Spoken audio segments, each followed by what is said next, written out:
Your job is to play video games. You get $150 an hour, but you can only choose one game. Which? According to my Steam activity, Grim Dawn. According to my brain, something open-ended with lots of mod potential. So Skyrim. According to my heart, KOTOR. An MMO of any kind really. Amount of content available would make it an easy choice. Tabletop Simulator. Thousands and thousands of board games and a constantly updated workshop. And the ability to create your own board games. Yeah, that would be my absolute dream job. RuneScape. Does Club Penguin count? The Sims. It's got 20 years of material to bank on. It's open-ended. And they are always making new stuff for it. And at that salary, I could afford to have all the packs and DLC. EVE Online. If I'm going to be paid to play only one game, I want it to feel like work. If it helps, I'm a Caldery miner with a focus on Veldspar. I mine in BFE and haul the refined goods 40 minutes away to Jitter. Close bracket. World of Warcraft. Cities Skylines. Game has infinite replayability. Civilization 6. Anyone who has played any of those games can tell you that 1 hour quickly turns into 3 days playing that game. Minecraft. You have multiplayer, single player, huge servers, many games, mods, every previous version, free continuous updates, survival, creative. It's a versatile game. If only I could get a back payment for all the hours I've already played. Warframe. I would just make a new account for the job, and because I have plenty of time now I would just chill and enjoy the ride, and not grind as hard. It's ironic how I would just take it easy when I get paid for it, but usually I'm a grind freak. Edit. Thanks for the hugs, kind stranger. I've played League for 6 years, coming up on 7 almost every day. Why stop now? Except now it has meaning. Sea of Thieves. It just feels like home to me at this point. The toxic shitheads. The wholesome kiddos potentially experiencing a sense of adventure for the first time. The goofy ass folks that actually RP as pirates. The drunken folks belting out shanty lyrics. The PvP sweet lords. I love it all. And take them all in stride. But most of all I love the booty. I can play other games in my own time. So it's just this one is my day job, right? In that case, Red Dead Redemption 2. I can easily find novel things to do in Red Dead, and if not, I can find work-like things to take some job satisfaction out of. Rock Band drums. It's pretty close to real drums, so I develop an honest skill at the same time. Probably Destiny. It's not my favorite game, but there's enough to do in it, and enough is added regularly that it'd be fine for a while, at least. Having that be a 9-to-5 job would be $300. 000/year. I could do that. Technically it's not a video game, but online chess would be good for me. Crusader Kings 3. I can already play that game for hours every day without getting bored. There's so many different ways to start, and so many different goals to set for yourself. For $150 an hour I'm ready to play any goddamn game under the sun.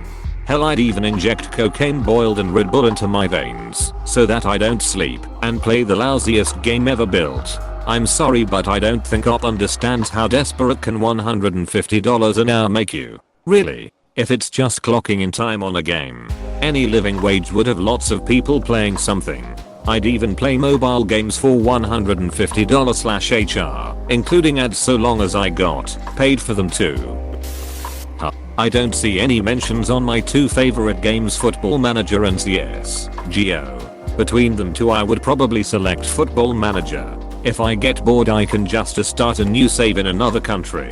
With add-ons the possibilities are endless. You can manage a football team in the Icelandic 4th division, the Gambian division, or if you are in it for the long haul go down to level 20 in the English league system. Football Manager is a weird one. To many people it will seem like one of the most boring games ever, but if it's right for you then say goodbye to your free time. I don't want to think about how many hours I've logged in all the Football Manager games. I first played the 95/96 version back when it was still called Championship Manager. I'd sometimes go a couple of years without playing one depending on how busy my life was at the time, but I'd eventually go back and end up putting in countless hours. The last one I played was 2018, and after about 10 seasons I decided to stop and never go back. I don't like how addicted I get to those games and how much of my time they take up. Final Fantasy X. Because I know I can spend infinite, incredibly frustrating amounts of time trying and failing to get the celestial weapons. Damned lightning dodge minigame. Stupid chocobo racing. Between that and obsessively climbing to the top of the Blitzball League, I can make incredible amounts of money without actually progressing towards the end of the game. Also, I don't have the patience or imagination for Minecraft. Edit to unfix an autocorrect thing. Chocoholic. Do Chocobos eat chocolate? Close bracket. A fighting game, so that I could finally have an excuse to put in the time needed to get good.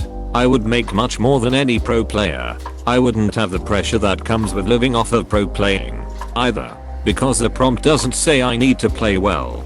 As long as I'm hitting buttons, I'm making money. Edit. Also, a fighting game is just about the only thing I can think of that wouldn't get old for a long time. Everyone picking their favorite games feels like you're setting yourself up for failure. It's like when you're young and get a job at a pizza place. The allure of free pizza every day is great until you've eaten it every day for 3 years, and as you bite into that next slice you realize it tastes like nothing but cardboard and existential dread. Also, you don't truly realize how much you don't like something until you're forced to it, while probably getting judged/bossed around to do it. I'd most likely choose something along the lines of a MOBA or similar online competitive game. Assuming this is an 8-hour workday, most MOBA games take 30 to 60 minutes, meaning you'd only have to play 816 games. Fear about a 50 over 50 shot, probably more like 80 over 20, that the game is either toxic or legit a fun game. Meaning you won't burn out like you would if you had selected a game that takes 20 hours to beat, in which you wind up beating it twice a week, and after a few weeks it grows dull. You could also take advantage of loopholes when picking a game and just select a remake/collection type games that come with multiple games in them, like the Namco Museum games or Sonic collections, etc. Thus giving you multiple games/genres to swap between. If you'd have asked me this about a year ago, I'd have said something like Oblivion or similar. I had an accident just before Christmas last year, concussion, that left me pretty much unable to play any high graphic games. I truly loved the Batman Arkham games and Oblivion. I was working on getting a PS4 to play Spider-Man. Bummer. Anyway, I've always had a soft spot for Super Mario Bros. 3, and I could play that game probably forever and not get tired of it. A life career of playing Kerbal Space Program, and I might as well be working for SpaceX. Please click subscribe if you enjoyed this video.